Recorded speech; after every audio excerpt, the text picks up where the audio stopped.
Hello বন্ধুরা, একটা নতুন ভিডিও নিয়ে চলে এলাম। বাইক আশা করি সবার বাড়িতেই আছে। তো বর্ষাকালের বেশিরভাগ সময় চেনের প্রচুর প্রবলেম হয়, যেগুলো চেন বড় হয়ে যাওয়া। চেন বড় হয়ে গেলে কাটার একমাত্র উপায় সেটাই আমরা দেখাচ্ছি। কারণ চেন বড় হয়ে গেলে চেঞ্জ করার আগে একবার চেনটাকে কাটিয়ে নিন। কোনো গ্যারেজে গেলে সেখান থেকে আপনাদের কিন্তু চেনটা কাটিয়ে দেবে। চেন চেঞ্জ করার আগে সবসময় ভাববেন যে চেনটা বড় হয়ে গেলে চেনের কভারে লেগে লেগে চেন আওয়াজ হয়, বা চেন এরকম দাঁতের উপরে উঠে যায়, এতে প্রবলেম শুরু হয়।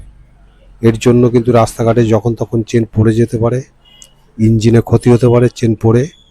তাই এইগুলো মাথায় রেখে চেন যখনই ঢিলে হবে চেন টাইট করে নিন, আর অথবা চেন কাটিয়ে নিন। যদি লাস্ট ঘাট চলে যায়, দেখছেন আর টাইট হচ্ছে না, তখন আপনারা চেনটা কাটিয়ে নেবেন। তো চেন কাটার জন্য কভারটা খুলে নিতে হবে। তারপরে একটা লক আছে, লকটাকে বার করে নিতে হবে প্লাস দিয়ে। তারপর একটা চেনের আর একটা লক পার্ট আছে, সেটাকেও খুলে নিতে হবে। তারপরে কিন্তু চেনটাকে আমাদের কেটে ছোট করতে হবে। চেন ছোট করলে কিন্তু আবার অনেক দিন চলে, কারণ চেন লাস্ট ঘাট হয়ে গেলে তখন কিন্তু চেন আর টানা যায় না, যার কারণে কিন্তু প্রবলেমটা বেশি হয়। যেরকম ধরুন, চেন পড়ে যাওয়া রাস্তায় ঠেলে ঠেলে আনতে পারবেন না, অনেক সময় জড়িয়ে যায়, তখন কিন্তু ঠেলেও আনা যায় না। তো এইগুলো দিয়ে আগে রক্ষা করার জন্য চেন বড় হলে চেন কেটে নিন, তাতে কিন্তু ভালো হবে। তো চেন কাটার জন্য বেশি কিছু লাগে না, এটা যদি চেষ্টা করে বাড়িতেও হবে, সেরকম কোনো ব্যাপার নেই। তো চেন কাটতে গেলে আমি যেভাবে ভিডিওটা বানাচ্ছি সেভাবে দেখুন, এরভাবে করলে চেনটা কাটা যায়। চেন কেটে নিলে আবার যেরকম আগে যেরকম ছিল তার থেকে অনেক ভালো হয়েছে। কারণ হলো, চেনটা যখন কাটা হয় তখন সামনের দিকে এগিয়ে আসে। চেন স্পকেট খারাপ থাকলেও কিছুদিন চালানো সম্ভব হয়। আর চেন সবথেকে বেশি খারাপ হয় বর্ষাকালে, কারণ জল যেটা আছে সেটা চেনে লাগলে জং এসে যাচ্ছে, তার কারণে চেনটা অতিরিক্ত দেখবেন খারাপ হয়ে যায়, লাল হয়ে যায়। তো বর্ষাকালের সময় চেনে মোবিল বা গ্রিস দেওয়া অবশ্যই দরকার, তাহলে চেনটা সহজে খারাপ হয় না।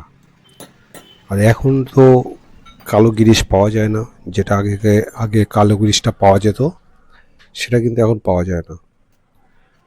কালো গ্রিসটা প্রচুর চ্যাটচ্যাটে ছিল, চেইন সহজে খারাপ হতে দিত না। কিন্তু এখন যা গ্রিস আসছে সেগুলো সাদা গ্রিস, এমনি চলাকালীন ওসব ছিটকে পড়ে যাচ্ছে, যার কারণে কিন্তু যেটা লুপ আছে চেন লুপ, সেটা মার্কেটে এনেছে, কিন্তু তাতেও ততটা ভালো কাজ হয় না। যাই হোক, চেন যখন দেখবেন যে আওয়াজ আসছে, বা গাড়ি পিক আপ দিতে গেলে খ্যার খ্যার খ্যার খ্যার খ্যার করে আওয়াজ হচ্ছে, এইসবগুলো হলে চেন টেনে নেওয়া দরকার। আর যদি টেনে যে দেখা যাচ্ছে শেষ ঘাট হয়ে রয়েছে, তাহলে চেনটাকে কেটে নেওয়া অবশ্যই দরকার। এটা আপনি যদি পারেন তো ভালো, আর না পারলে গ্যারেজে গিয়ে করে নেওয়া ভালো।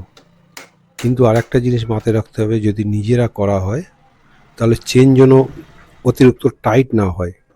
কারণ চেন কিন্তু টাইট হলে অসুবিধা হতে পারে, ছিঁড়ে যেতে পারে, সাইড হয়ে পড়ে যেতে পারে। তো ছিঁড়ে যাওয়ার চান্স বেশি থাকে। চেন হালকা ঢিলে রাখা দরকার। আমাদের এটা মাথায় রাখা অবশ্যই দরকার যে চেন পুরো ফুল টাইট না হয়। এই ভিডিওতে দেখুন, চেন যখন লাস্টের দিকে অ্যাডজাস্টিং করা হবে তখন কিভাবে চেনটাকে কতটা ফ্রি রাখা হচ্ছে, সেটা কিন্তু অবশ্যই মাথায় রাখতে হবে। এবার আমরা আসি চেন অ্যাডজাস্টিং করা। এই যে চেনটাও হয়েছে, দেখুন চেনটা কিন্তু নিচে নেমে রয়েছে, এবার টেনে সেটাকে আনা হয়েছে, দেখুন এই ঢিলে আছে। এই হালকা প্লে মানে এই প্লেটা অবশ্যই থাকা দরকার। এর থেকে টাইট বেশি না করাই ভালো, কারণ টাইট করলে খ্যাচ খ্যাচ করে আওয়াজ হবে, একটা বাজে আওয়াজ দেবে। এবার দেখুন আমি যখন টাইট করছি চেনটা কিন্তু হালকা টাইট হয়ে যাচ্ছে, এটা খেয়াল রাখতে হবে। ওই টাইট কিন্তু রাখা যাবে না, ওই টাইট কখনোই রাখা সম্ভব না। যখন দেখবেন যে টাইট করার সময় চেন টাইট হয়ে গেছে, তাহলে কিন্তু একটু ঢিলে দিয়ে দিতে হবে, যেটা চেইন অ্যাডজাস্টিং। এবার আমাদের কভারটা লাগানো হয়ে গেল। কভার লাগানোটা কোনো ফ্যাক্টরি না, এটা 10 নম্বর বোল্ট দিয়ে ফিটিং করা। কিন্তু যখন ভিতরের দিক হাত দিয়ে দেখবেন যে ওখানে যে গ্রুপটা আছে সেটা সঠিকভাবে বসেছে কিনা। যদি না বসে তাহলে কিন্তু চেনের সঙ্গে যে কভার আছে চেনেও লাগতে পারে, বা টায়ার যেটা আছে টায়ারেও লাগতে পারে। লাগলে কিন্তু একটা বাজে সাউন্ড আসবে, সেই সাউন্ডটা কিন্তু আবার খুলে ঠিক করতে হবে। তো যাই হোক, ভিডিও দেখার জন্য ধন্যবাদ। আমি শশাঙ্ক, আপনারা দেখছেন ইউটিউব চ্যানেল এসবি লিভার। চ্যানেলটি যদি সাবস্ক্রাইব না করে থাকেন তাহলে অবশ্যই চ্যানেলটি সাবস্ক্রাইব করবেন আরও ভালো ভিডিও পেতে। আজকের জন্য আসি, থ্যাংক ইউ।